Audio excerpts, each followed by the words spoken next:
Welcome to Friday, July the 8th, Speaker Co-working. I am Ron Story, 18.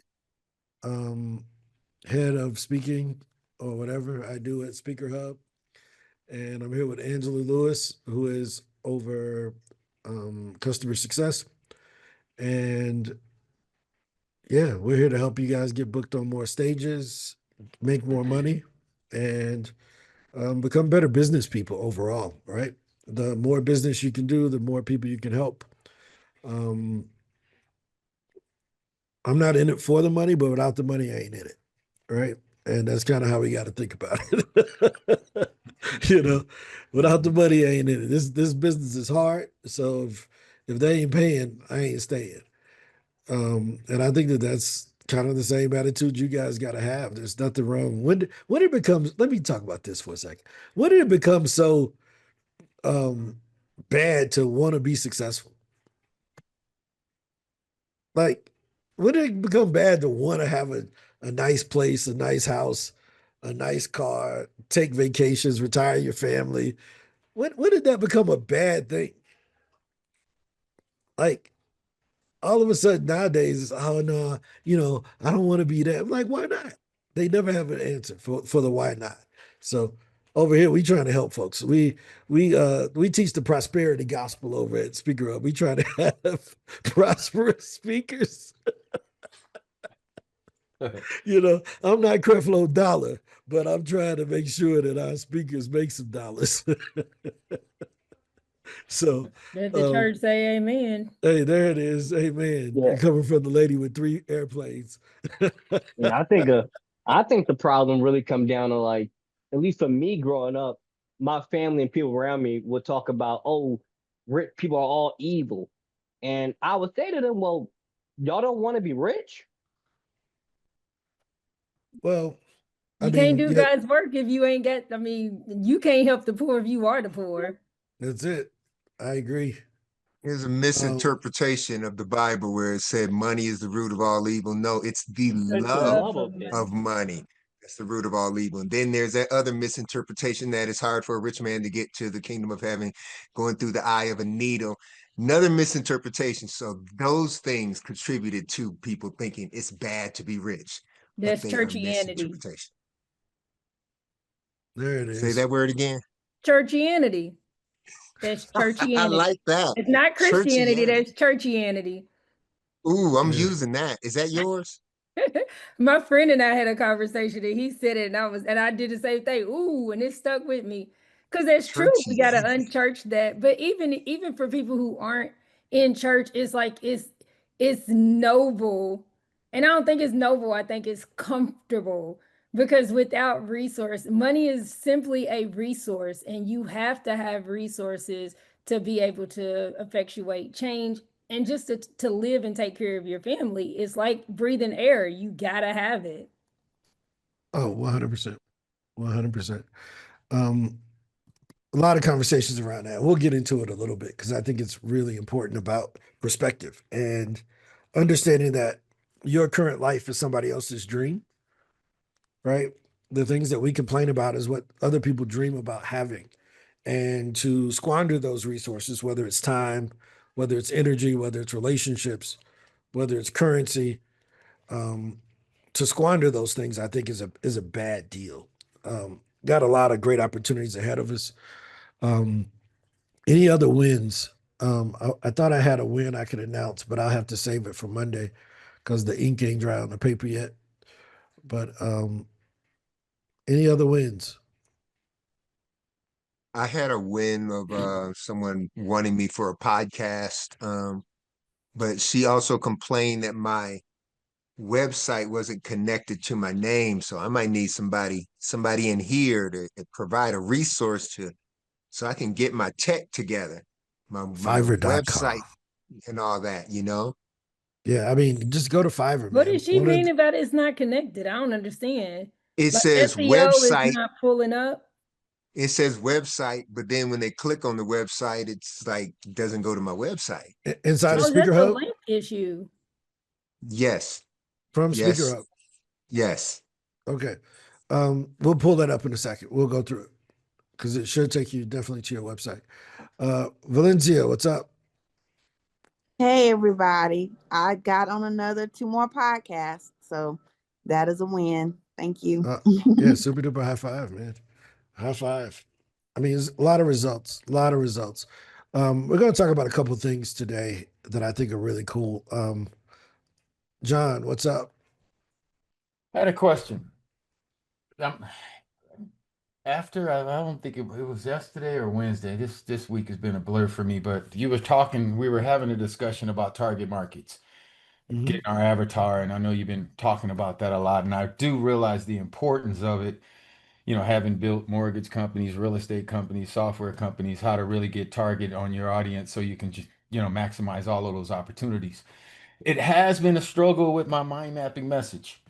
Just because it is, I do have a preferred idea market, like I had mentioned on the call the other day, 35 to 50 or so. However, with the universal application of my mind map message, it does extend to so many different demographics. And you had mentioned like high school, how it might be better served for a younger person to do that.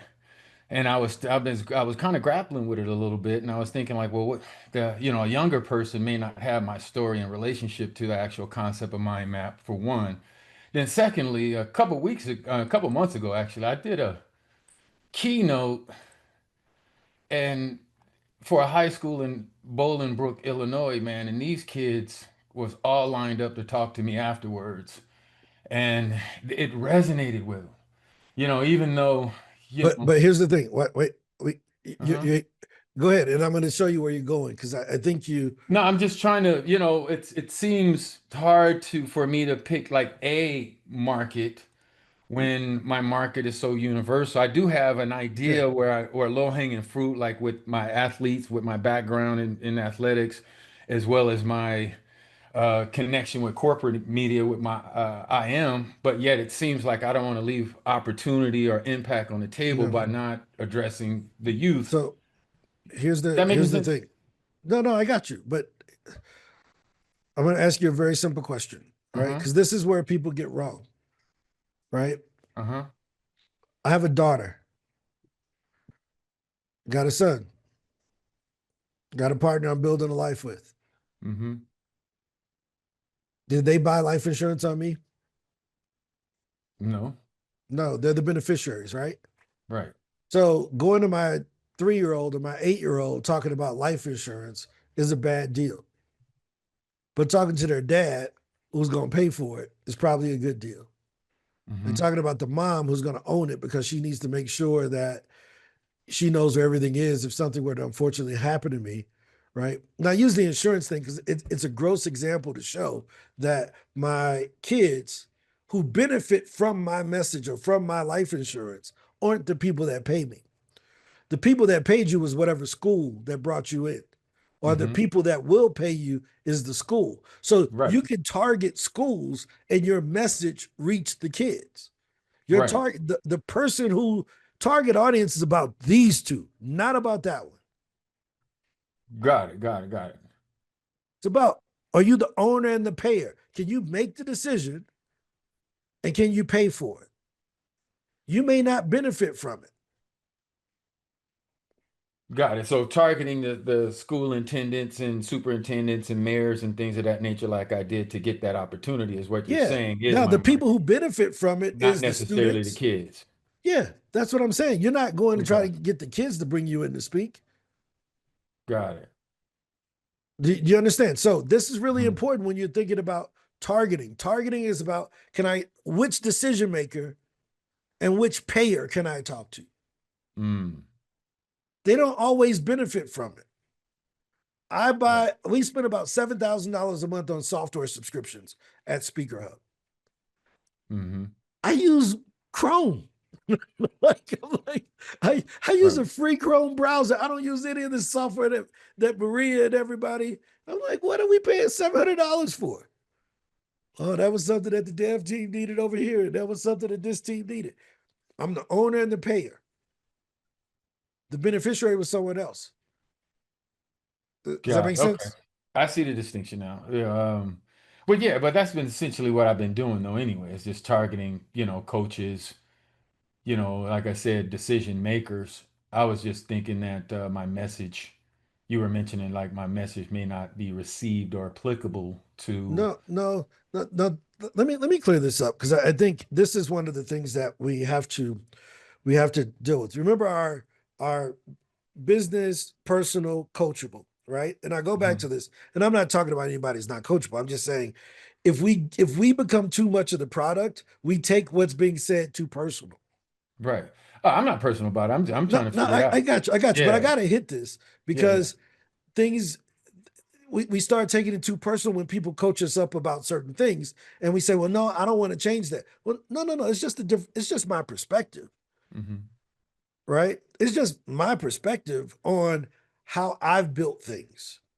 I've started working with people that were in my circle first, and then I expand out with the megaphone concept.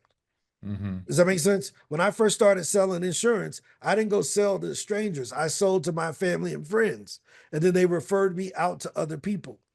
When I Hmm. started working with software and wanted to work with speakers, I went to Ange. Hmm.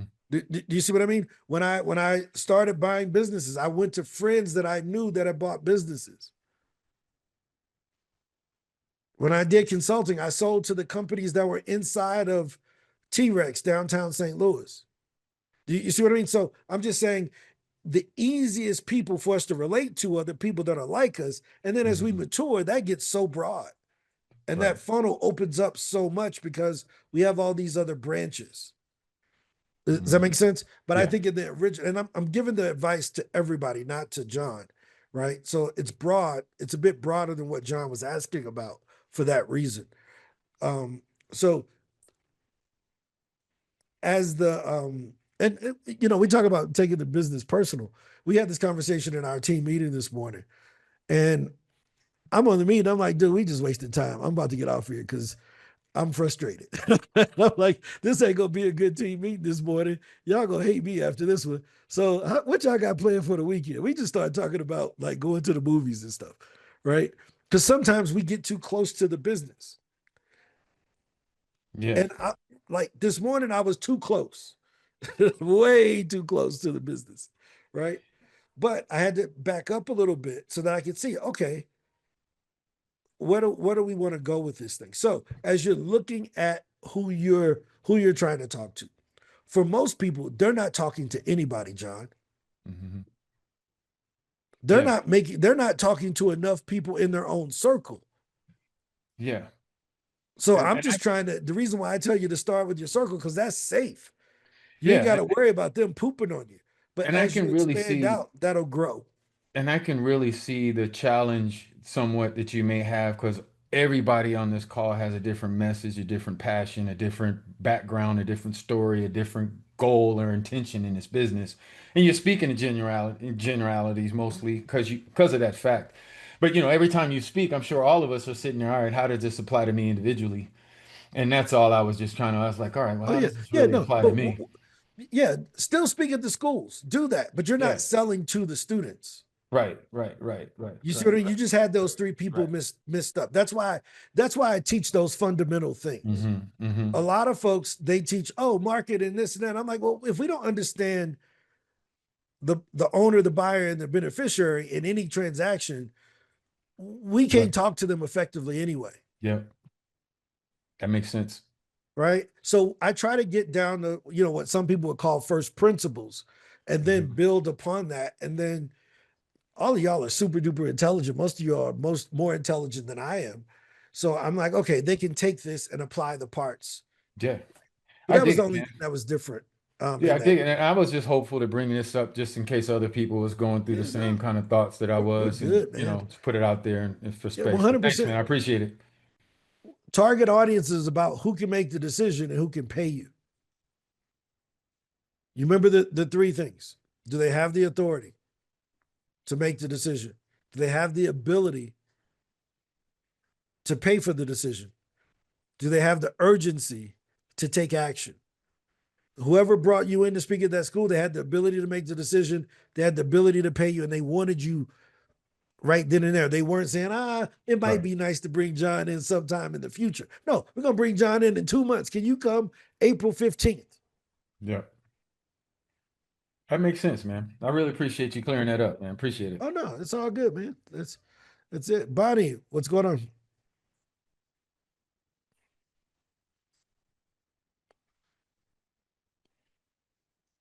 No, You still there? never mind. Never mind. I was listening to that whole thing with John really, really closely. It seemed at the beginning that you were saying, John, you don't belong speaking to kids because you're too old. It's kind of the message that started. But I get what you're saying completely about the 3 layers. Who's the owner? Who's the payer? Those are the people we are targeting in the audience. Okay, I get it. Thanks. Because I'm sitting here I'm speaking to high school students who are getting ready to leave for college after I dropped out of my first semester because of my anxiety disorder. You bet I have something to say to them. I don't care how old I am, but I hear what you're saying about, yeah, they're not the owner and they're not the payer. I get it. Thank you. Yeah. That's all I'm saying. Right? That's all I'm saying. Nicole. Yeah. So I was gonna tell John, I battle with that. I battle with that also because I go back and forth.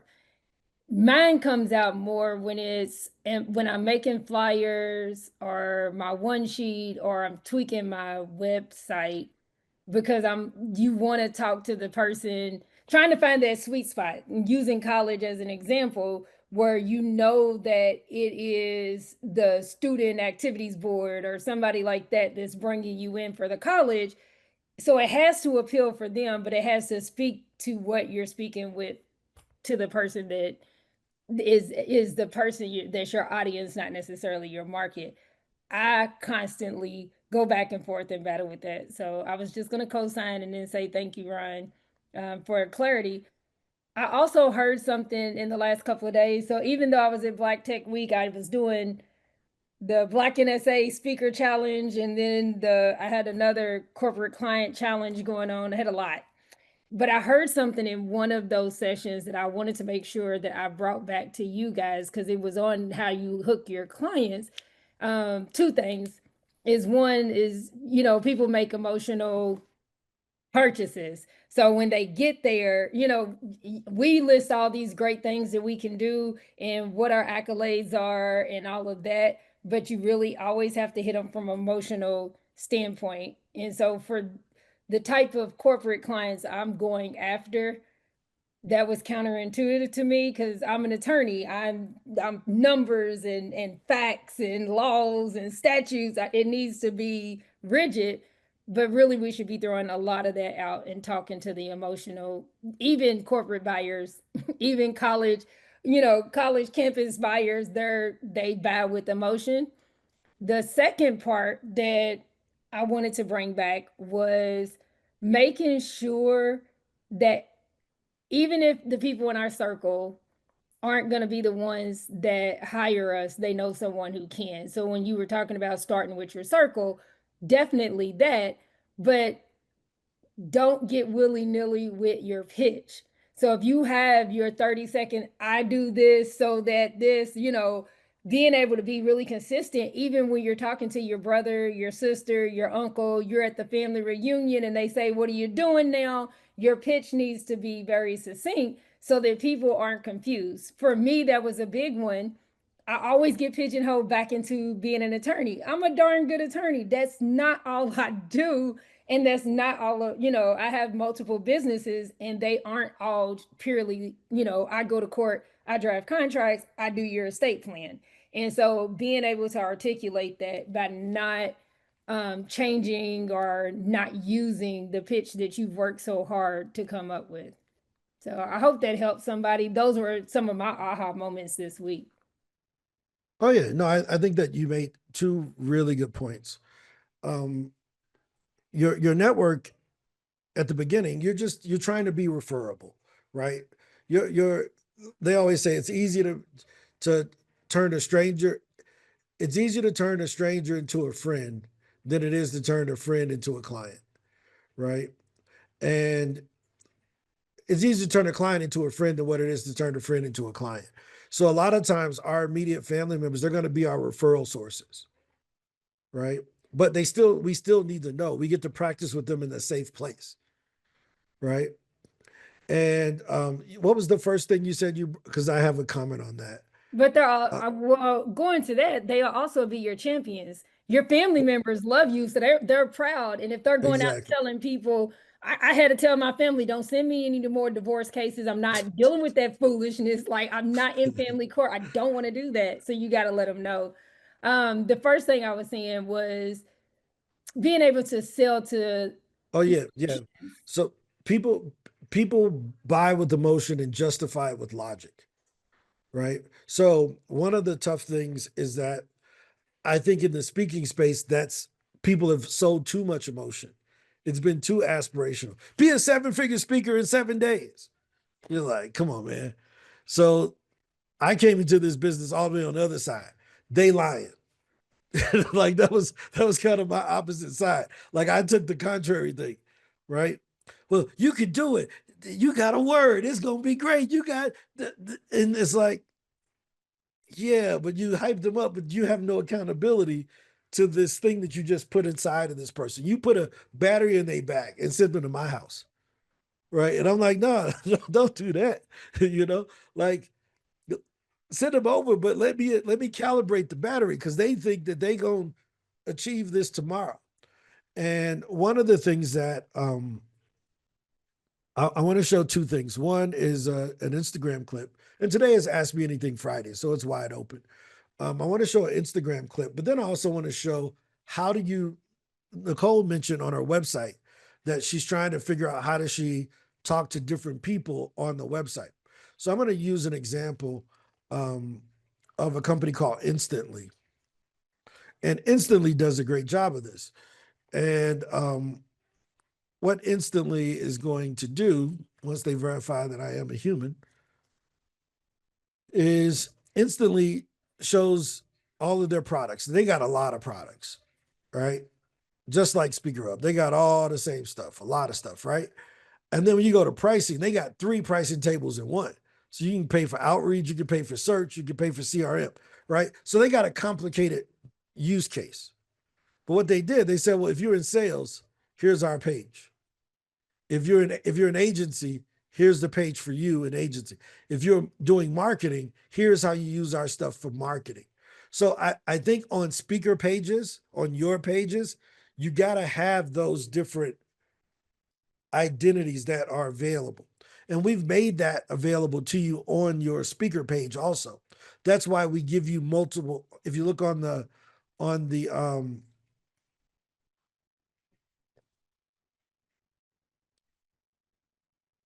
right? If you look at John's page here, there's a bio, and then he hasn't put his, oh, here it is, his signature programs, right? So each signature program, in my opinion, if I'm going to put it on the front page, I want to put, if I'm talking to businesses, I'm going to put my business program. If I'm talking to universities, I'm going to put my university program. And if I'm talking to small business entrepreneurship or corporate, I'm going to put that so they can see all 3 of my signature programs instead of me putting 3 of the same ones. How to get booked for podcasts, how to get booked for speaking gigs, how to get pressed. That doesn't make sense. How I help entrepreneurs, how I help speakers, how I do this. You see what I mean? I could have my 3 different groups. How I lived outside the US, how I help speakers get booked, how I buy businesses. I could have 3 different, you see, I'm going after 3 different audiences. Does that make sense? So we want to have 3 different pages on the site. No. This is just 3 signature programs right there. Oh, And okay. Got You it. see what I mean? Yeah. Okay. Thanks. I'm talking to that signature program section right here on the page right there. So when you come over here to your engagements, right, and you'll put your current engagements in the podcast that show those things, but those signature programs, those I would say that they should be different. I haven't gone through John's to know whether his are different or not, but I'm just using it as an example because I knew his domain name to get to his page. So this can serve the same way that Instantly has a page for marketers, a page for sales, a page for freelancers, And then they even doing VIP now. Is that I'm sorry, man. I was just looking at what you just showed on my page, and it looks like a typo on my products. Is that something that I can change? Because it didn't look like I can't change it. Like, look, you see down there, down below, it says my product OS. Yeah, okay. Yeah, we'll fix that. This is going away anyway, so don't worry about it. Oh, Right. okay. Yeah, we're Okay. redoing this entire thing. That'll be fixed. Yeah, Yeah, that's no a worries. typo from I just didn't know if it was something I no, could. that's us. That's from us. Cool, no Right. worries. But does this make sense? Yeah, it does. So, but that's the difference, right? So any other questions from that perspective? Right. So I want to play something because we were talking about the whole what did Lauren say? That people was helping was, telling them that you should evil people are if you make money, you're evil and all of that stuff. You got another question, John, or no? Just real quick Go question. ahead. Yeah. I got approached the other day about paying some crazy $7,500 or something for some speaker reel or something. And my question to you, are people really making decisions based on a speaker's speaker reel? How many of y'all have Yes ever and seen no, my but speaker there's a reel? better alternative. How many of y'all ever seen my speaker reel? I haven't seen it. Okay. There's the answer. I'm proof you don't need it. Okay, cool. I just wanted that Let me confirmation. tell you what you would be. I'm gonna give you an investment. Before you spend before you spend $7,500 on a speaker reel, spend $7,500 on an assistant.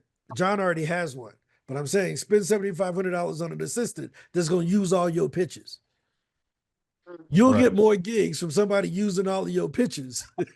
I figured as much, but I just wanted to hear that. Yeah, everybody's I selling an ingredient, man. Now, I had look, put something in the chat about does anybody know a good person to do a speaker reel? Back in the day, I had somebody that would do it for like $100. It was on point, it was quick, it showed you. I think if you're Fiverr. trying to get speaking gigs, they do want to see you. I've learned to pivot and try to and do quick videos like on LinkedIn and things like that instead. But I still want to have a speaker reel just for my sake. Yeah, again, is it a great tool to have in your tool chest? Yes. Right? Is it essential? No. Do I know people that have 8 speaker reels and no speaking gigs? Yes. Because they ain't reaching out to nobody. Like, I mean, dude, it all comes down to the fundamentals. Right? Do you got videos on YouTube? If they say, hey, can you send a speaker reel? Sure, I'm gonna send them a link of a talk you already got until you get the actual edited reel already up. Right? Right. Because the thing about it is that everybody's selling magic bullets. Mhm. I figured as much, man. Well, Thanks. watch I didn't this. mean Let to me show you sidetrack something, you. John. I didn't mean to Well, sidetrack. let me put this out there because I get, and this is about the industry overall. Because Speaker Hub is tired of being the show that everybody come crying when they can't get no gigs. Right? They go buy a $7,500 speaker reel, and then they tell us that our $99 thing is too expensive. Right? And I'm not. John already has a lifetime account. I'm not talking about John, so whoever's watching this, don't take this the wrong way. But what I'm saying is we'll go buy something that has no accountability, that has no way on its own to get you a gig. And then the thing that can actually help you, you'll say it's too expensive because you don't want to be held accountable for booking yourself. So we buy all of these trinkets. I got to get my website done. Got to get a new speaker reel. I got to get a customized polo. I done seen it all. I done heard it all. They go buy fancy clothes with their logos on it and they ain't got a damn gig. And then they come tell us, man, I'll work with you if you get us booked. Dude, get up out of here. I don't care that much. Hope you starve, right? Somebody else that got your same message. We got 65,000 speakers. There's 10 other people in our directory with your same message, bro. You ain't that special. Did you say, I hope you starve? I hope you starve. Hey, dude, Let's if go. you're relying on me, you're telling me, dude, come on, man. That's what they telling me. They telling me they hope I starve. Right? When somebody asks you to work for free, that's what they telling you. Right? So it's like, cool. You know, I'm gonna be upfront with how I feel. Right? So My moral of favorite the client story, that always says, you can get it off the roof. And that's when you said that, I hope you start, you can get it off the roof. there it is, you know. You know, but moral of the story is we have to invest in things that get results. We have to invest in things that where we can hold the person accountable. Right? Spending $7,500 on a speaker reel when you're getting paid $250 per speech is a bad investment. You're better off improving your skills. Invest in a coach. Camille, what's up? Hi, Ron. On the same topic of paying for services, I had one conference reach out to me to speak, but they wanted me to pay. Yep. Those are my favorite ones. Yeah, so just help me. I'm trying to figure out, okay, I don't know. Is So- it, I never heard So of them last year, I before. think we How does that spent work? for Lethia had a conference. Black NSA had a conference last year. It was great, right? And they were looking for sponsors. And I said, I'll sponsor, but I got a requirement. I want 30 minutes on the stage. Right? So all in all, I think we were close to $30,000 invested in sponsoring the Les Brown Lifetime Achievement Award ceremony last year at NSA. Right? Why did I do that? Because we signed up 250 people to Speaker Hub. Do I think you should pay to get on stages if you don't have a product and a way to recoup the money? No. There are other free stages out there for you to speak on where you don't have to pay or that may be willing to pay you. But if you see it as a business opportunity where you can get clients out of the audience, I think you should weigh that. Why? Because they're giving you referrals. Think of it as a referral with no commission. Mm, Does that make sense? it does. So however much you make from that, think about it. If it's $3,000 and you're speaking to 200 of your targeted audience, and you know you can sell one thing and make $5,000, you should do it. Mhm. Does that make sense? Yeah, it does. I guess for me, If it's you because think- I don't know. Don't know. Yeah. So if you don't have a product, don't ever take those deals. Mhm. That's the simple answer. You don't got a product or service, don't take that deal. Go get another one. Right? But I'll ask this question. Why are we speakers? Now, I'm gonna ask an even more personal question. I don't think Yvette will be offended by this. Yvette, if you were immobilized where you couldn't leave the house, would you stop sharing your message? Absolutely not. So that being the case, are you only a speaker when you can get on stage? Absolutely not. But that's how we define it when we're just starting out. We don't define going on a podcast and sharing a great message and practicing and getting customers. We don't count that as a speaking gig outside of Speaker Hub. We're the only people that count it as that. You know why? Because we're the only people that got the data. That's the whole thing. So the companies that are selling you things are selling you according to what they have to sell. How many of y'all ever had fried chicken with rice and beans and a salad from McDonald's? From where? McDonald's, I wouldn't even need it. I wouldn't even want it. right? You never had it before, right? And in the US, they don't offer that, Right. right? But if we put menu del Dia Colombiana McDonald's,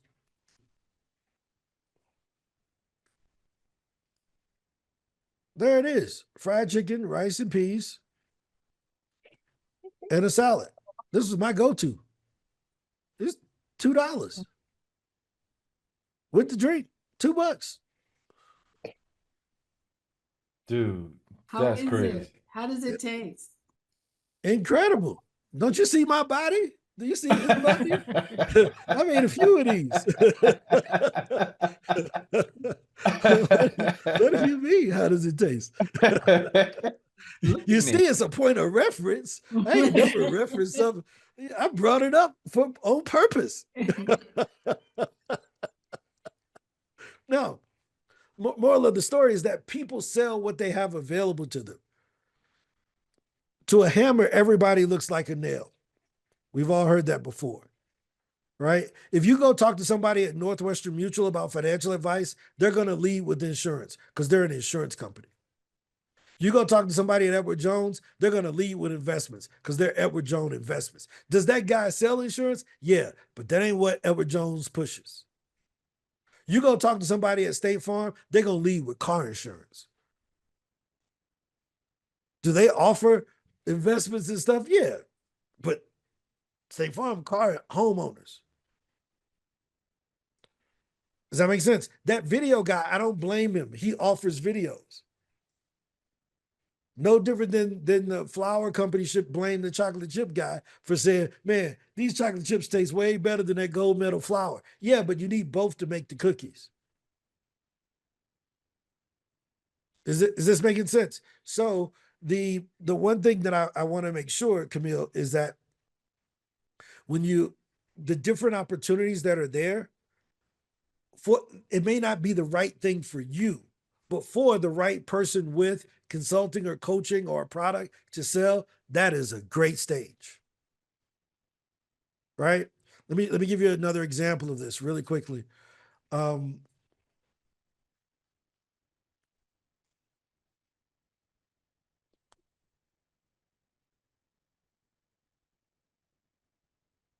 Right? So this is Russell Brunson speaking at the 10X Growth Con. Right? And there's a whole documentary on this that they did on this event. And how much you think he sold from the stage that day?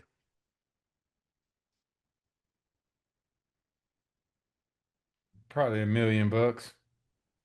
Yeah, they did, I think, close to 5 million. Yeah. He talks about it. Right? Number one highest paid speaker. Yeah, that's what he's talking about. Right? So, but he talks about the revenue from that, $3 million from that stage with Grant Cardone. Now, how much you think Grant took of that? 25%? Half? Half. Because he gave him the platform. He got the audience. Russell didn't sell one ticket. Russell had no risk on that building.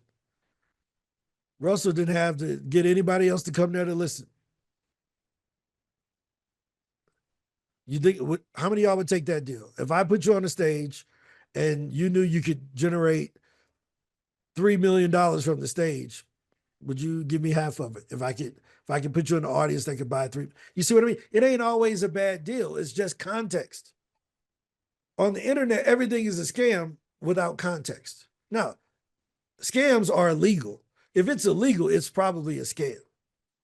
If they're offering you something and not providing it, that's illegal. That's a scam. But a lot of times we get this, oh, that's a scam thing because we don't have the context on how they did it. Oh, I ain't paying to play. You're just telling me you don't know what you're doing. Not you, Camille. I'm talking to the people that hit me up with the attitude about, speaking gigs. They want me to pay. Cool. How many gigs you do last year? Well, I'm just starting. Well, you should pay everybody. You think Russell paid for that? You think Russell paid for that stage? No. Or he was just an agreement on the back end? Yeah, but he only got invited because Grant knew he could sell. Got it. So it was just an agreement that the back end money. Russell has his own, he has some pretty interesting marketing strategies of his own. Like he gives away, I got one of them sitting over here. He gives away a whole packet with the book and the training and all of that for free. And then he tells you, if you send it to somebody else, I'll give you the $150 that it costs because he knows that he's going to catch him on the back end. everything that he's doing is strategic, whether he got paid or not. He's got paid some kind of way. This is what she's talking about. You get I Love ClickFunnels, they send you all this crap to your house. In a nice, pretty big box. With Yep. a little MP3 player that you can listen to it on. Yeah, it come in this thing right here, product secrets, funnel secrets, comes just like this, right? AJ got 4 of them back there. He got 3 of them. He got the whole thing, but he got the boxes right there, right? So this is something that if you understand, now this is a bit technical. This is kind of high level. If you understand LTV, which is lifetime value of a customer. Yeah. Right? So I went to a company called Advisors Excel. Advisors Excel is a marketing company for insurance agents. And I got the blue Nike pullover that you see me wearing all the time came from them. I know that jacket's $130 at Nike, right? But not only did I get the Nike pullover, they flew me first class out to Kansas City. They put me in a 5-star hotel, dinner for 3 days, a whole bunch of other, that Still Like an Artist book came from them, along with a whole another group of books. All of this stuff probably cost them $4,000 just for me to come out and spend a day with them. Why? Why would they do that? Because they knew I had friends that were financial advisors that I would tell that to. And all 3 of my guys who do annuities now work for them or now are represented by them. John, Greg, and Marvin. How you think they got there? How you think they got there? Right? So the ability to charge more. Dan Kennedy had this great saying, the person who can spend the most on a customer wins.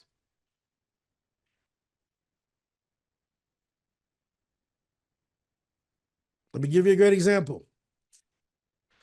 Camille, if you sold something for how much do you have a coaching program? Yes, sir. Okay. How much does it cost? 3,000. Okay. Why? It's going to be a bad answer. I use it as a sort of evaluation of my time, less so on the value to the client, but that's how I thought about it, is how much my Okay. time is worth. And who do you sell it to? I sell it to aspiring executives in large corporations. Okay, cool. Now, is there anything wrong with her price? No. If she's happy, it's a good price. Right? But let's say she has a competitor called Chief that sells the same executive coaching for $9,000. And Camille has worked out that it costs $1,000 for her to get one customer. Does that make sense? So Camille makes $3,000. How many more customers can she get? She can get 3 more. I sell the same, Chief sells the same thing for $9,000. How many can they get? 9. Does that make sense?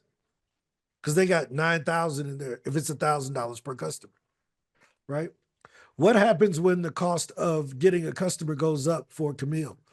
Because Facebook ads and the cost of getting customers does go up. Once it gets to $1,500, Camille's under pressure. Once Chief gets up to $1,500, they just keep going. Do you see what I mean? So you need something that we call like a product that allows you to fill the gap or scrape the cream off the market. Mm-hmm. Right? The reason being is advertising historically has only gotten more expensive. It's never gotten cheaper.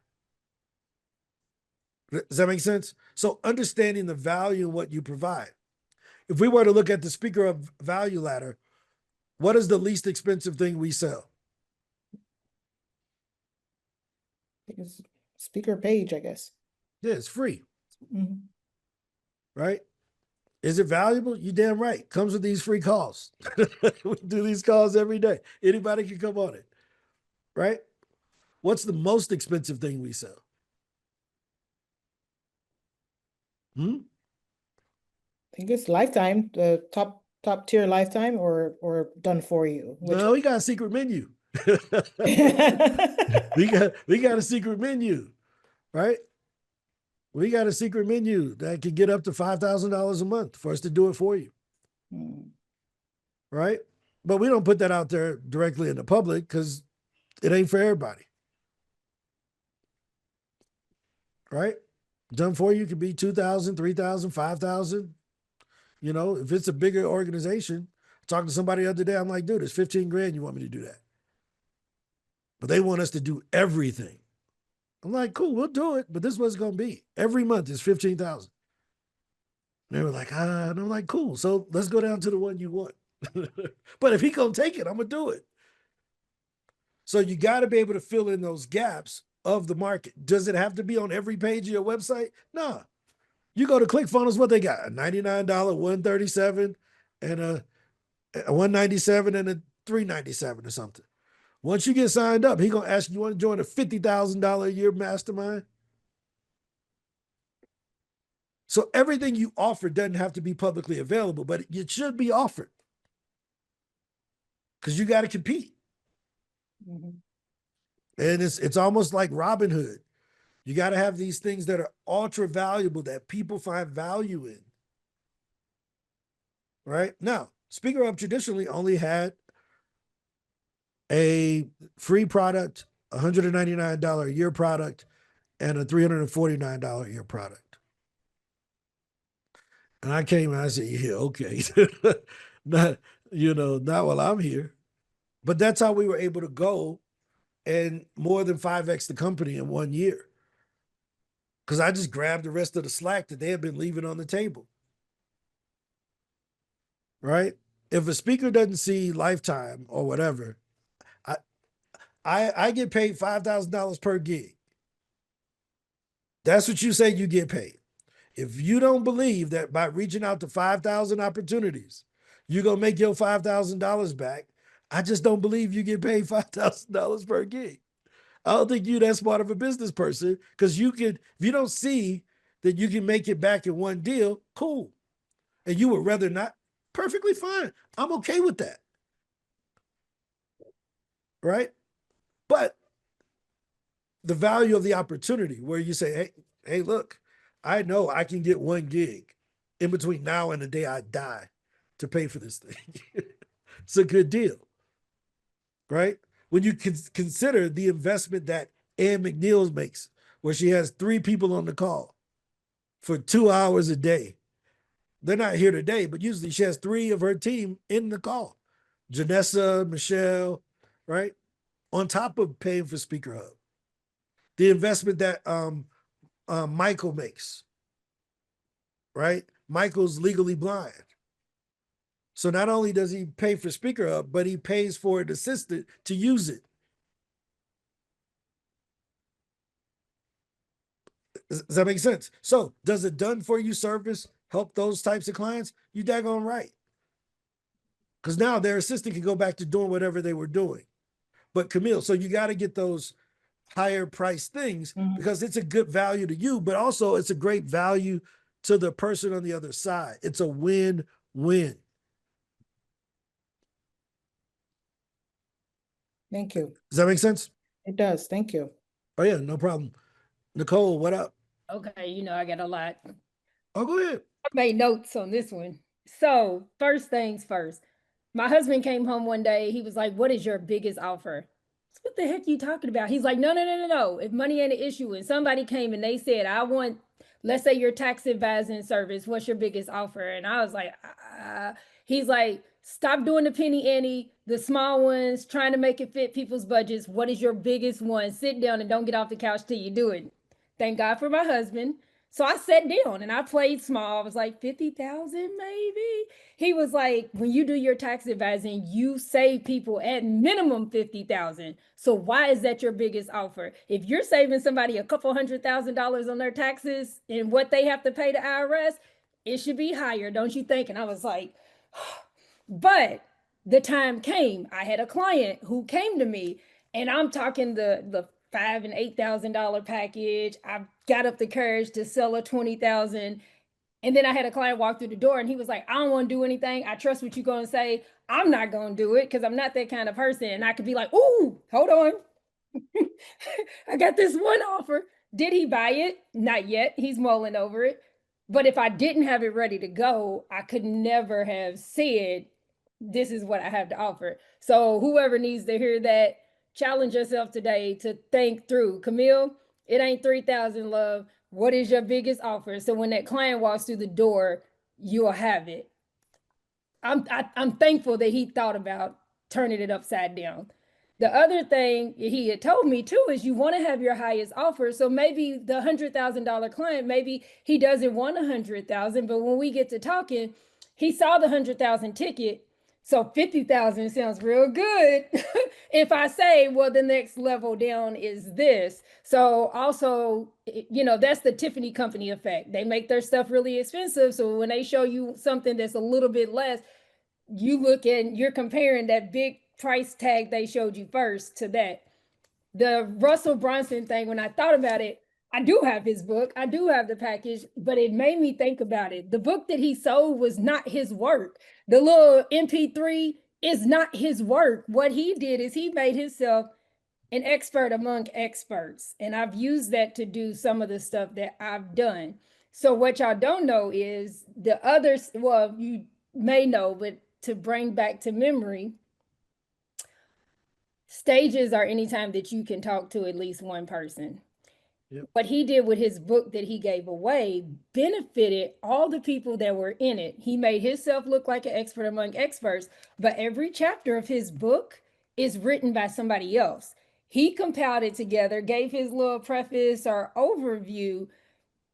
The reason it was beneficial for them, and I guarantee you they paid to be in this book, or they either had to win his 5, 6 club or whatever to get in here. But everybody that's listed in here at the end of their chapter is how you contact them, how you work with them, and what they're good at. So that ends up being another stage. I'm saying that to say, think outside the box on how to create a stage, because you can have a round table, you can have your podcast, you can do a webinar today and pick 2 or 3 people off of this call and say, hey, we're going to have a chat. Where you put it on your YouTube, I'll put it on my Instagram live, you put it on your blah, blah, blah, or we'll get the recording and we'll push them out. Then you have a stage. And then that also makes all the people on that call experts. And then the person who put it together is the expert among experts. And you don't have to know it all, but you can look good together. And that kind of ties into when we were talking about rolling out products and Ron was like, Nikki, you need to do one with with the insurance agent, and do one for, the legal side of speaking, and do one for this. I didn't forget, Ryan. I had them reschedule on me, but that's something that I'm putting together because I don't have all the expertise, but that gets me another stage and another way to bring in income. 100%. So I want to share a couple of things here. Talking about target audiences, because that's what we've been on the whole week. And it wraps a bow around this entire thing. If you don't know who your target audience is, you don't know what they're willing to pay for. Camille, we'll use you as an example. Yes. You drive an SUV, right? Mm-hmm. No? Okay. I used to. What brand of car do you drive? Lexus. Okay, Lexus, right? If I called you today and I said, I can give you the exact model of car that you have for $10,000. Same year, make, and model. You don't know me though. I'm a stranger. So you ain't got none of my credibility to roll with. It's just, I saw an ad, $10,000 for the same make and model car that you have. Are you excited or are you skeptical? I'm skeptical. Why? I don't know that car. I don't know who's maintained that car. I know I know my car. I know the maintenance. I know the history. I know everything. I don't know that. What if it was brand new and it was at the Lexus dealership next to 5 other ones, brand new. But this one was $10,000. The other ones were $85,000. Okay. I'm still skeptical. Why? Why is it $10,000? You see what I mean? Yeah, The yeah. price brings up skepticism. One of my good friends, he says he's the world's greatest speaker. I say, you don't charge the world's greatest price. How you gonna be the world's greatest speaker with mid prices? Mhm. Just being real. Your audience has a certain level of expectation. Yeah. Somebody tells me they're a developer or they're a marketing person or whatever, I'm like, what you charge? And they tell me what it is. I'm like, yeah, I don't really think that. I'm I gonna have look a at their work. question. But Like go ahead and finish. Sorry, I cut you off. no, I know where I'm going. Okay. So my strategy was to, as just to fill my plate and to build credibility and to have the testimonials, to have a kind of an entry point for people that's affordable. And then as I fill up, but now my plate's full, I can't take anybody else. Yeah, the next person would be a higher price. But I didn't want to have this high price where people couldn't come in and I'm sitting around waiting for clients when I could be serving somebody at a lower price. That's a marketing problem, not a client problem. Okay. That just means you're not talking to enough people who could buy it at the price that you want to sell it at. Mm-hmm. Right? So I live in Medellin. Because if you're selling for $3,000 to people that are looking to become executives, unless they're just now starting out, they're at least management, which they should have. 3,000 shouldn't be a break the bank price for them anyway. Right. That's So why you I also kind of have- use that as the entry. So Yeah. you also got to think about if you coach them through and they get that first executive job, about what would that get them? Right. Yeah. So the reason why, no, that's a good point. And the reason why I asked that question is you end up with saying, well, I'm gonna lower my price, and you end up converting the people that you don't want. Because now they can afford it. It's like, this ain't really my target audience, but they pay me, and it's like, they got testimonies from people I don't aspire to be. Right? So you want to make sure, and I'm going to show you a photo in a second. Where do you think people buy Rolls Royces from?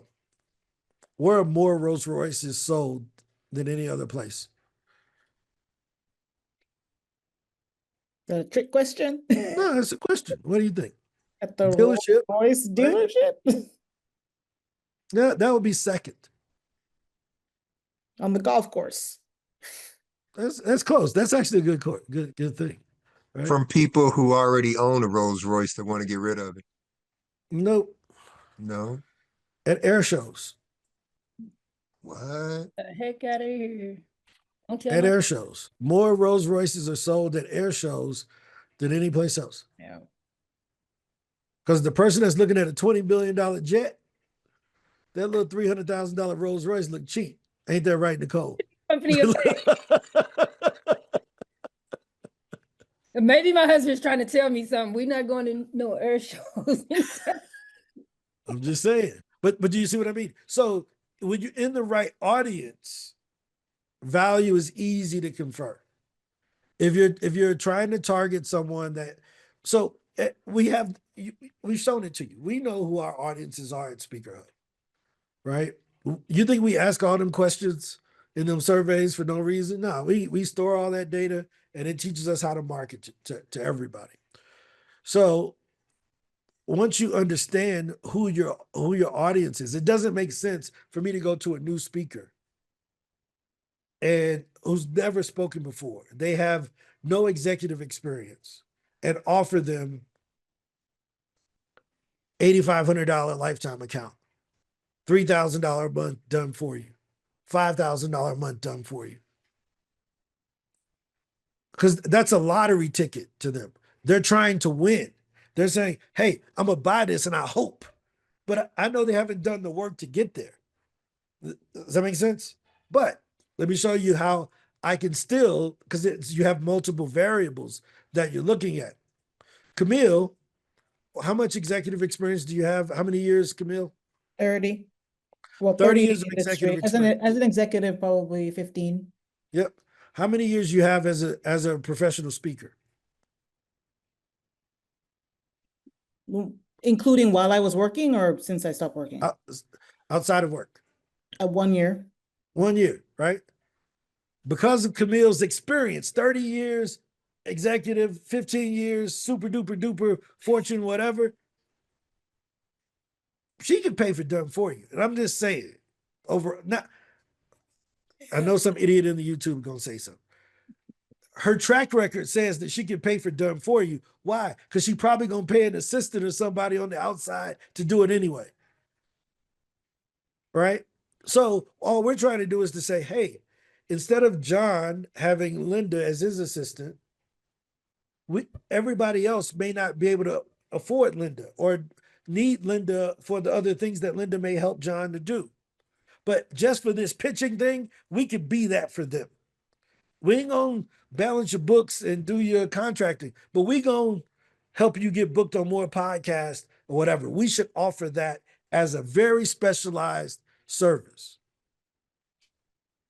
Does that make sense? So you want to know your audience so that you can look at them and you can say, Camille only got 1 year of experience. She just figured it out, but she did this, she did that, she did this. I think she still could use this. But if I only knew one thing, speakers, one category, you got to be a speaker for at least 7 years. Well, then I'm going to miss Camille. Do you understand why these psychographics, demographics is so important? It ain't by mistake, right? So I'm going to let AJ tell a story because AJ and I, AJ and I, we talk about these calls go like 3 hours. when it's just me and him, it'll be 3 a.m. and we'll still be talking about this stuff. So AJ shared something with me based on his experience. He ran an experiment over the last week, right? And I'll let him tell about it. He ran an experiment and he got some results from the experiment, good and bad. AJ. All right. So, Ron, I'll tell you, Ron is a bully. He be bullying me though. So he told me last week we were on the phone and I was just, tell him how I was struggling to kind of reach the people that I wanted. And he told me to put up a post because I just did a post like, do you know what I do? And I got all of these answers like you're a drug mule. You know what I'm saying? It was a funny post. And then he said, put up a post saying that you'll get people leads for $100. Do it right now, right? It was like, no, before we get off the phone, before you say anything else, just put up the post. So I put up the post, hey, I'll get you 100 leads for $100. See who responds. So I started getting responses. I started getting people coming in. I started getting people. What I realized was, and this is when he started teaching me about the psychographics, the people that I was talking to that were really about the $100. Number one, they were hemming and hawing over $100. That was number one. Number two, they didn't know who they wanted me to target. Right? So they hit me with the, hey, well, who do you work with? I work with everybody. Red flag. Like, okay, cool. You have no idea who you work with. But the one, like I had one on there and I was like, hey, what do you, he was like, let's jump on a call. And I was like, yo, what are you doing? He knew exactly who he wanted to target. He knew exactly what he was trying to achieve by it. And I was like, oh, this sounds like you need more than leads. And he was like, yes, I do actually. So now we've been having a conversation about moving forward. Now, I think this may help you, Camille, because I did it today and it was pretty good because he had him and his partner and they're two different businesses. So both of them are doing it. And I asked him a question. I said, they asked me how much did it cost? And I said, I don't know, it might be free. And they were like, what you mean? I said, I might not be able to help you. So if I can help you, it's free. And I said, you haven't told me what you need or what you're trying to accomplish, so I can't tell you how much it costs. So they told me everything they wanted to achieve, right? And then I asked them, I said, at what price could I make this so cheap that you wouldn't even believe it would work. So they gave me like, man, if you did it for $500, we wouldn't even believe it. I said, at what price would it be so expensive that you wouldn't even consider it? And then we got to really talk. So now I knew we was looking at $1,000 a month, right? Because they just told me their limits. So now it was like we can have a real conversation. And some of the other stuff he taught me was know how to the parameters to reject them. So a lot of people, like, they fit all the parameters of people that would actually use the service, because I asked them questions. Hey, how many employees do you have? What, you know what I'm saying? Like, as we're talking, they were giving that. So it was just this whole process of understanding psychographics and what people at what stages are looking for was a total game changer, because now I feel like I'm having real constructive conversations now. And I can tell within the first 3 minutes, is this going to be a constructive conversation, or like you have no idea what you're doing, you're just out there searching. So it's been a whole bunch of horrible conversations, but it's also taught me to have better conversations. I love that. Brian, can I add to that? Well, one moment. I want to ask you another question really quickly. How similar was this process to doing the surveys? Exactly the same. It was exactly the same. It's just that because they're already on a different path, I'm asking them more pointed questions, but it's the survey questions. It's literally the survey questions. So we taught the survey to put the foundation down, right? Because if you're not willing to do surveys to people you're not selling into, you probably not going to do sales calls, right? You're not going to ever get better at selling because you're not doing the surveying, which don't cost you anything, but it gives you more leads. That's too many. I'm bored. Yeah, cool. You're going to lose at this, right? Because that's what business is. It's about having sales conversations, and you learn. AJ found in the first 7, these ain't it, right? By number 15, okay. Now, I saw how many responses you got. I think you got like 30-some likes and like 20-some comments. So you follow up with those folks. Some of them you just building a funnel. That post was a funnel. Some people gonna comment and like, you're gonna follow up with some of them. Some of those gonna set up a meeting. Some of those gonna show up. 3 of them gonna be good. But if you don't ever start that process, right? So the point I'm trying to make, Camille, is I understand what you're trying to do with the $3,000 thing, but it can end up attracting the wrong people. So what you're better off doing is telling them the real price and then saying, hey, I'm willing to give you a discount if you're a part of our founding cohort. So it doesn't, if you want to charge $10,000, but you think that, hey, I'll let people in for 5, set the 10 and then tell them you'll give them a discount to 5. Right? Because without that anchor, it's going to be way too expensive. Thank you.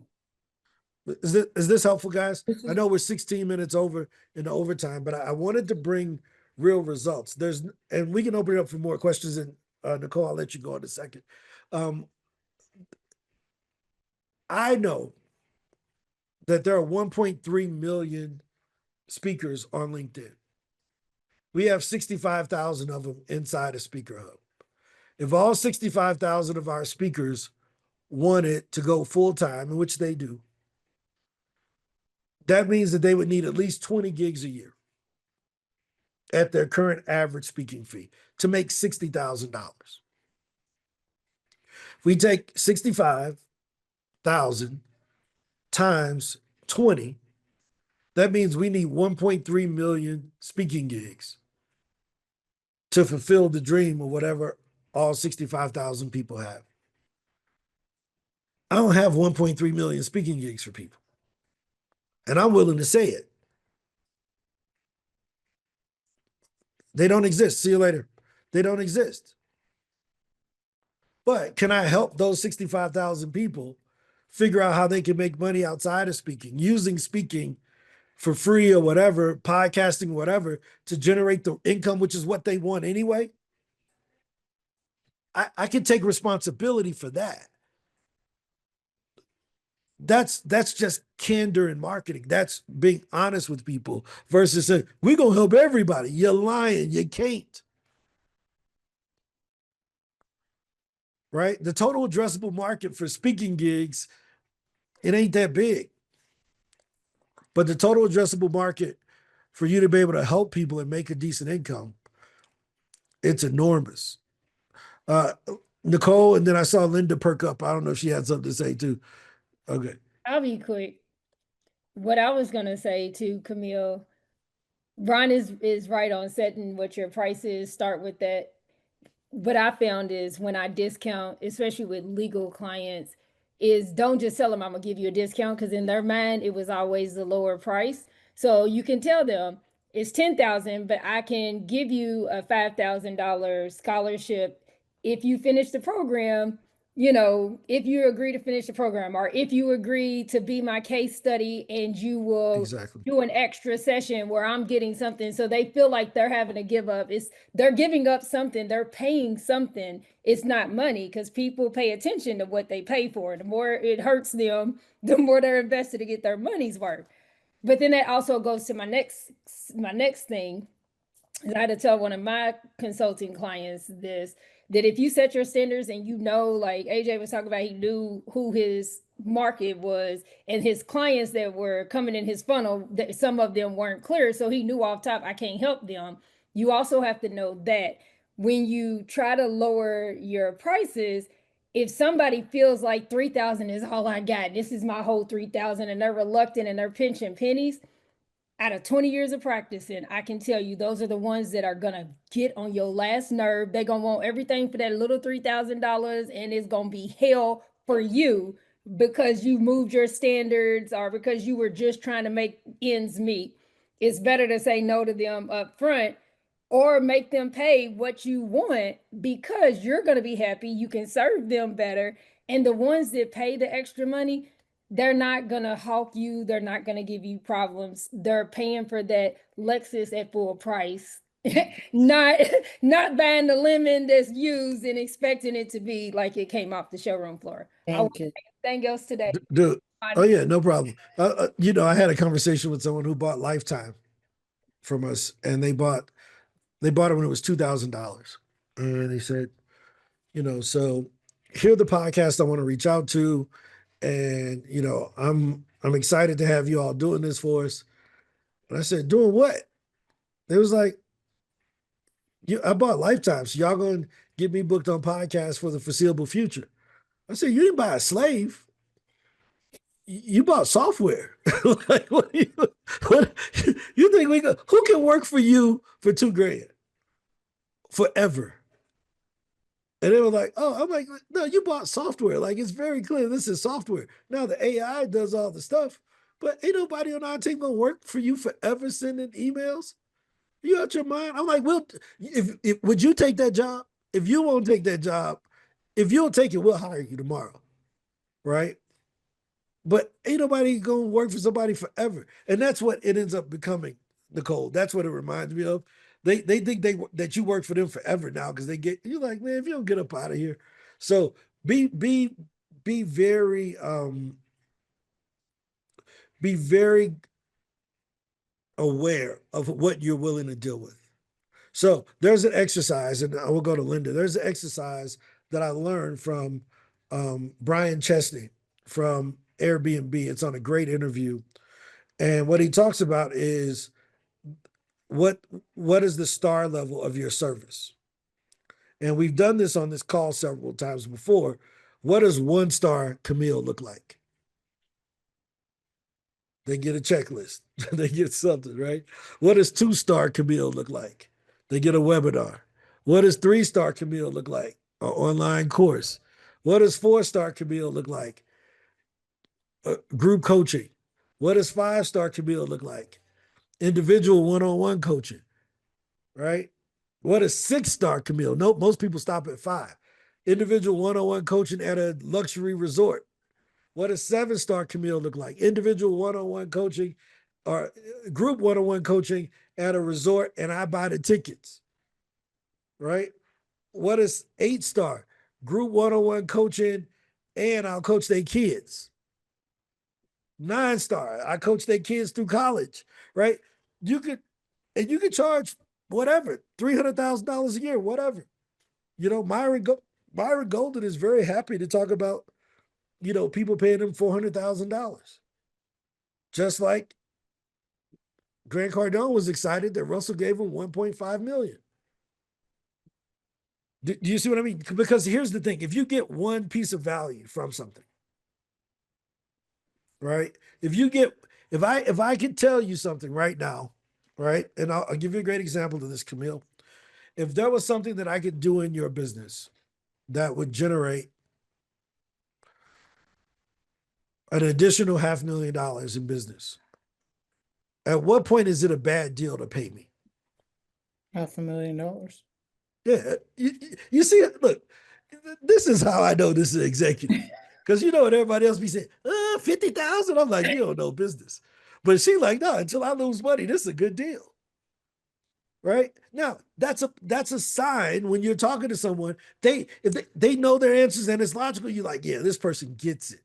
Yeah. But if the person like $500,000, I give you 100,000, they thinking about what you getting.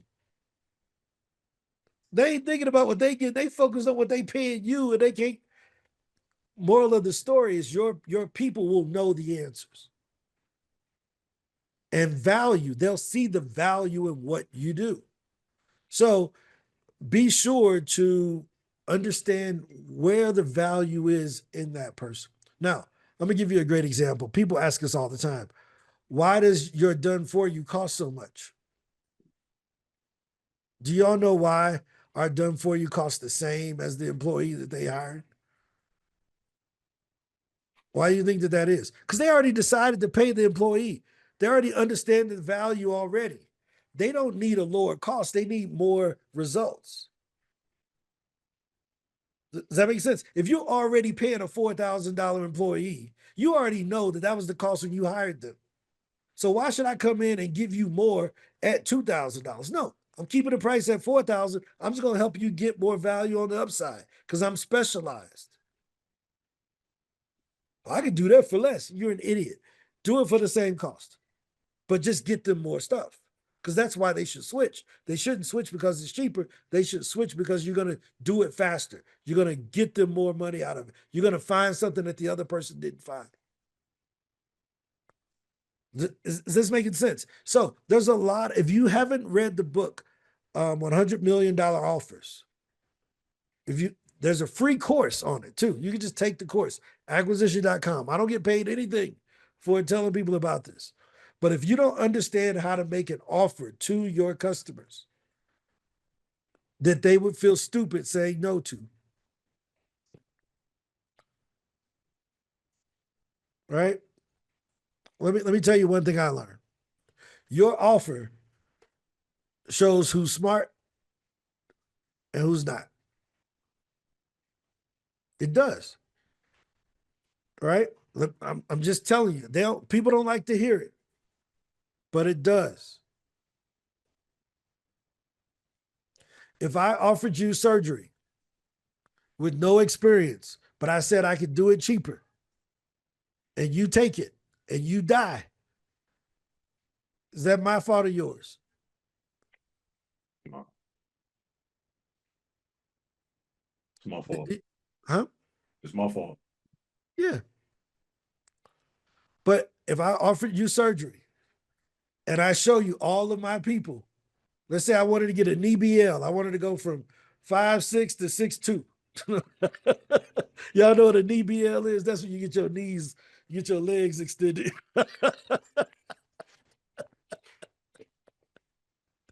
I'm gonna go. Me and AJ gonna be the same height right now. AJ 6'4", I'm 5'6". You know, but we call it a NBL. NBL surgery. I'm gonna get that. Look at this dude. He done went and got NBL. Look at that. Look at that. Right?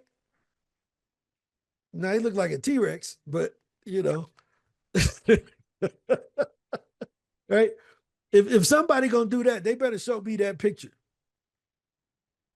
You see what I mean? Because we didn't all seen these botched surgeries where a person was gonna get less. No, charge a good amount.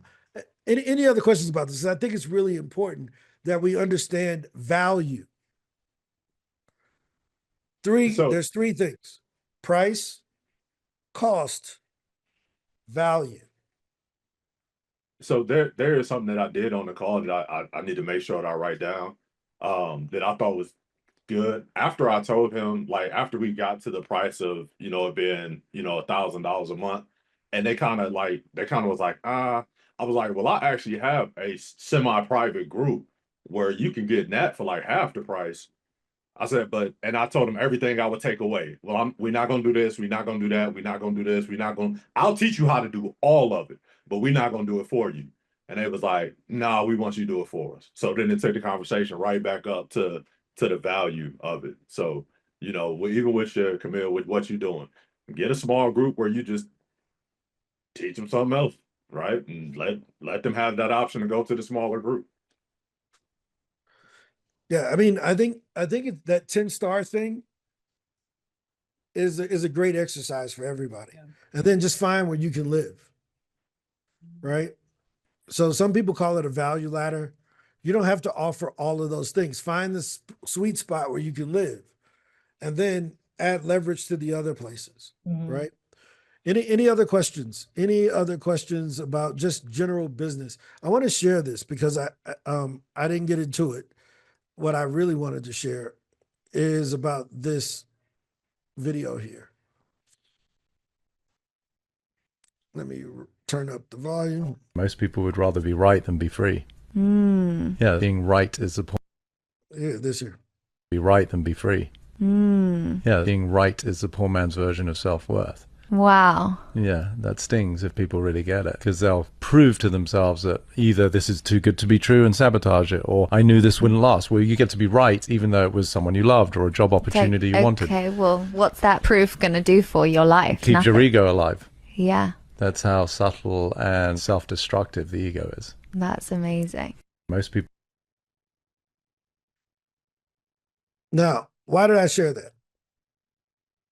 A lot of us have been lied to about how much we're worth, how much we're not worth, about what we're not capable of, about what can't be done, all of this crap, about how fast it would happen, about how long it would take. I mean, it goes both ways. There's some variation of this, right? And you're either trying to prove them right or prove them wrong. And I'll bring up our team as an example of this. Last week, we had a huge issue with the new speaker page, and I wasn't happy with it.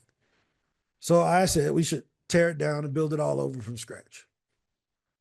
And I asked my team, how long do you think it would be done? They said, oh, well, if we had to do that, you wouldn't be able to have it out by November.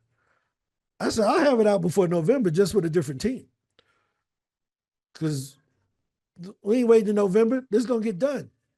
And well, I'm on with the developers, and they looking like, and I'm like, Santiago, like, I hear you, bro, but that ain't how this work over here. We need this done. So what does this look like? And so we settled on a particular date. And on our team, I have a core group I call the Special Forces. I text, they answer, right? They know they're going to get paid a little more for working with me on something. And I said, dude, I hit up one of my guys and said, dude, we need this Monday. He was like, for real? I'm like, Monday, right? He goes to work Monday morning meeting. He shows it. Everybody's like, what the heck happened? Again, somebody will always tell you what's possible. Your job is to choose whether you're going to prove them right or prove them wrong, right? But what ends up happening is that we start justifying our own stuff, our own beliefs. I can't do it. I ain't ready. Outreach ain't working. No, it's not. Are you trying to prove yourself right or wrong? Because I'm trying to prove myself wrong all the time. I'm saying I'm not working hard enough. I'm saying I'm not trying to do as much as I should be doing. Is this making sense? So I think when we look at pitching or getting on more stages and building a momentum, you gotta have that thing of, hey, I'm gonna keep going because I'm seeing results. And they haven't lied to me yet. Right? They told me it would take a little bit more time, and it's taking a little bit more time. I gotta get better. I used to hop on the calls and I would be so frustrated with our team, and I would say, man, people don't do this, people don't do that. And I was talking to a coach of mine, and he said, Ron, why are you mad that people don't understand stuff that you haven't taught them? Damn, changes the responsibility, doesn't it? Why am I upset with people that don't understand stuff I haven't taught them? Right? Because now I got to stop complaining about the people that sell the courses with the wrong expectations that nobody gets results from. If I ain't willing to teach them the right way, why am I complaining about it? So a lot of the lessons that I teach here are lessons that I learned in my own life. I teach the things that I've learned, but the more personable things are usually the things I'm dealing with right now. And I think it's good for those who come to these calls to see this, because you're going to deal with it too. And I always love when I say something, then Nicole or AJ or someone else that may have been through a similar thing that's comfortable sharing their experiences, they're like, yeah, I remember that, dude. I had this happen to me and that same thing. So I just want to be that example to you guys that just keep going. You can do a lot more than what you believe. The guy who ran Real, REAX, that's the stock, like it's called Real. It's a real estate brokerage. He did 270 speaking gigs last year. 270. And that was just last year. He did that for 10 years. It was their number one recruiting method. He took them from 200 million to $2.1 billion just by going and speaking all the time, right? When we think about the number of pitches, I toss this out there, but I don't really talk about it. I sent 33,000 pitches one year for Odell. 33,000. We were reaching out to 3,000 people a month. Hold on, let me, because I don't think people understand the amount of outreach that's necessary to succeed, to make it like unreasonable that you will fail. This is what they're advertising, guys. Did you see what this says? I was just talking about sending 3,000 pitches a month for Odell. They send in 3,000 a day for their customers. No, they got these large markets, but I think we got to expand the work that we do. We got to be like, yo, dude, I'm trying to speak. I need to be on every podcast. If I got 500 pitches, I need to win this leaderboard so they can give me my 500 back. And then next month I got 1,000. If I got to hire someone to do it, if I got to do it myself, if I got to do it while I'm on the toilet, whatever, I got to get these pitches out because this is my only marketing method. Unless you're running Facebook ads 24 hours a day or YouTube ads 24 hours a day, your marketing stops when you stop speaking. Does that make sense? When you're not speaking, ain't nobody hearing about Camille. So Camille need to be on podcast all the time. Daily, if possible, to build that momentum. So now you end up with this treasure trove of work that's just living on the internet, and people are watching them and coming to you because you built up all of these videos talking about what you do. So now you got consulting clients that are coming in because they heard you on podcast, right? Let me show you something. I did this the other day, and I was funny. I was on Lethia's thing, and it was this, what's it called? The Women's Leaders Conference or something. I can't remember. Women's Leaders Conference. I think that's the name of it. I was on Lethia's thing the other day, and I saw this thing. It was called the Women's Leaders Conference. I can't think of the name of it, right? And I click on it, and I'm like, oh, Lethia. Wait, I think it's. Let me just see if it comes up. Owens. She's gonna be speaking at some conference, and I saw a photo of it. Where is it? Okay, but it's something called a Women's Leaders Conference, something like that, right? And Yep. I'm like, oh, cool, this is dope. Leaders, Where's it at? Sisters Leaders Conference. Yeah, where that's at? You see that? Sisterleadersconference.com. There it is. Yeah, right. And I'm like, yeah, Lethia gonna be speaking at this conference. And after I get off the call, I said, that's my black ass up here at the top. I didn't even know I was speaking at this conference. I ain't even got a suit like that. I'm like, who done took this photo off of my Facebook profile and photoshopped me into it? My neck a whole different color to my face, and they gave me a beard. Somebody that AI'd me on this conference. So I started going through it. I said, I'm not speaking at this conference, and I realized I am. I ain't never took this picture in my life.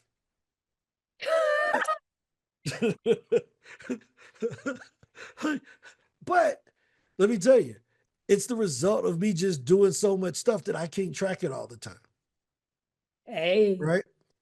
It's the result. So I'm going to release a case study in the next couple of weeks to show you how we, without me doing any advertising, just me doing Facebook Lives and speaking, in the last 12 months, we did over $1 million just for me doing podcast interviews, Facebook Lives, and speaking gigs like that. It's quite good. Because I can't talk about it without showing you all that we're doing it. So y'all see me hop off every once in a while. I'm going over there to sell. You know, if I can't make the call, I'm usually going somewhere to try to talk.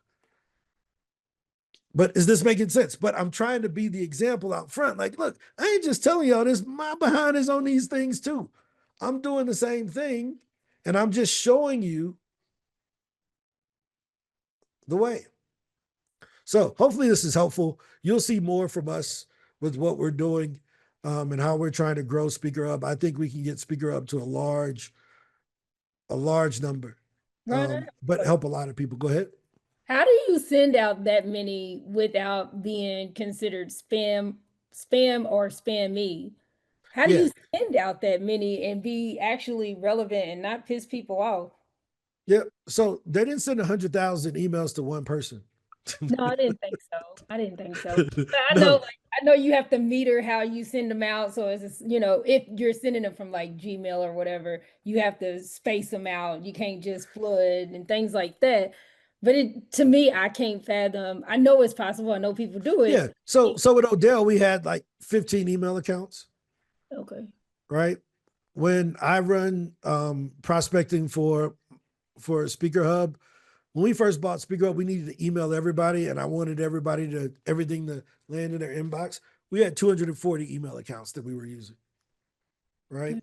So, but it's knowing how to set up systems like that. But most of us, if we're not, the reason why you don't do that when you're an individual is you can't respond.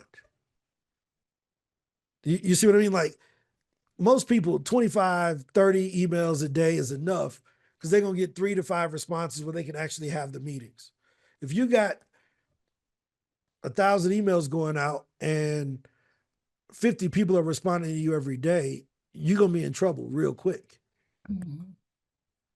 Either you're going to waste the opportunities and not respond fast enough, or, you're going to get overwhelmed and have to turn it off.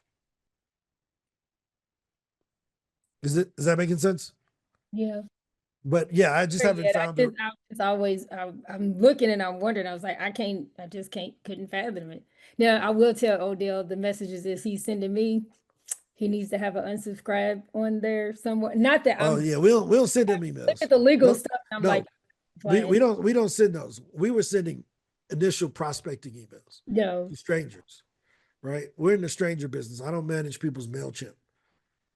right? But we sent, I just figured you might talk to him before I do. Every time I get one, I'm like, I want to send him a message back and be like, hey, let me just cover you legally. yeah, I mean, hey, look, Hey, let me tell you how you do. Okay. you know, I'll send him a text message, All right. right? But I ain't responsible if he don't change. Um, but is this helpful, guys, or should I? Is sharing what we're doing valuable, or should I like just tone it back and not share our results or not share our stories? I think that those things are helpful. But you know, I'm open to the feedback about it, right?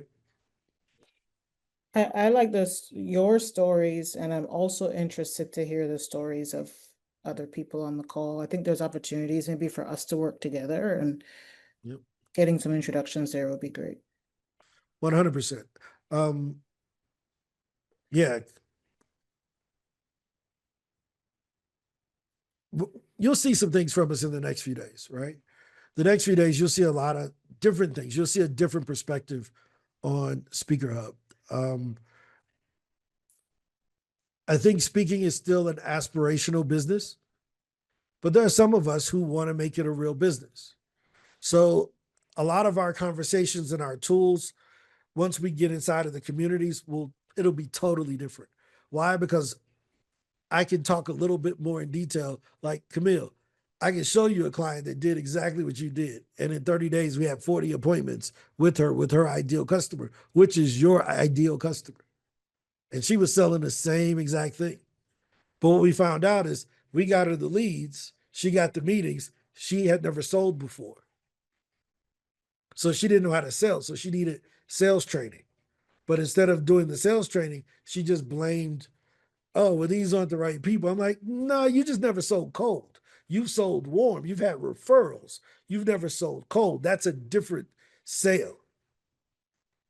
Does that make sense? So they're building a business is like putting together a puzzle, right? You got all of these pieces that kind of fit, you know? But any other questions before we hop off? We went an hour 45. I felt like I owed you all a little bit more today because we weren't, I wasn't here Monday and Tuesday. So, yeah, I just got a text message from, I got an announcement I'll be able to make on Monday. I can't make it now, but I'll make it on Monday. So if you ain't here today, you'll hear it on Monday. It's a big deal. It may even come out publicly tomorrow, but I'll announce it here Monday for sure. But thanks everybody for everything you've done to support Speaker Hub. We are committed to providing you with more opportunities to share what you do and how we're doing it. Any other questions before we go? If not, thanks to Maria for putting up with my crap. Maria is one of our special forces. Maria is always working and trying to make. Oh, did y'all see our dashboard? Let's not skip over that. Y'all see the new dashboard when y'all logged in today? Oh, y'all ain't logged in? Hold on. When you log in, I don't know if y'all ain't logged in to Speaker Hub Pro. When you log in to Speaker Hub, we cook it with grease. Y'all ain't seen this? Oh, you ain't logged in yet. That's all you telling me.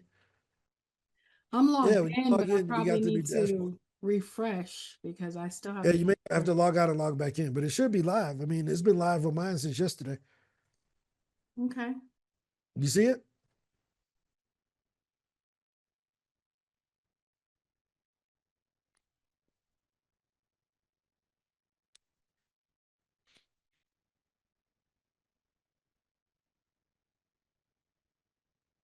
I see mine.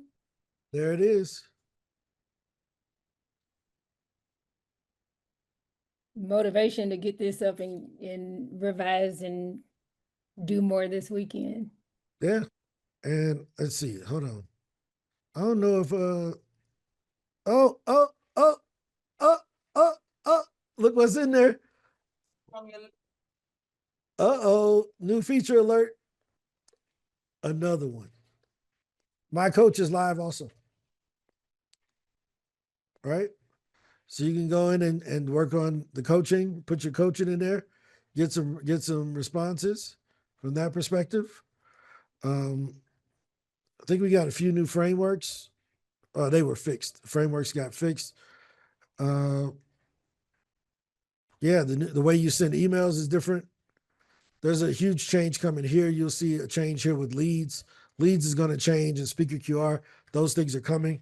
But the way you send emails, I don't know if you all noticed, it's no longer over on the right. We made it the main thing now. Yeah, but main two changes, added my coach.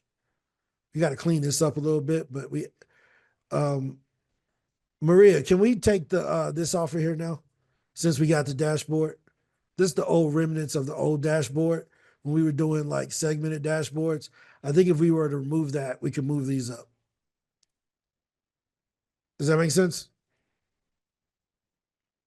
Okay, I'm just going to assume she heard me. Where do we put our products? Oh, that's not going to be on this one. It's going to be in the other one. Okay. You'll see it soon. You'll see it soon. Give us a little bit of time. But that's the latest update over there. Any other questions before we go? I really appreciate you guys. I think you'll love what we're about to. We'll make a couple of announcements over the weekend.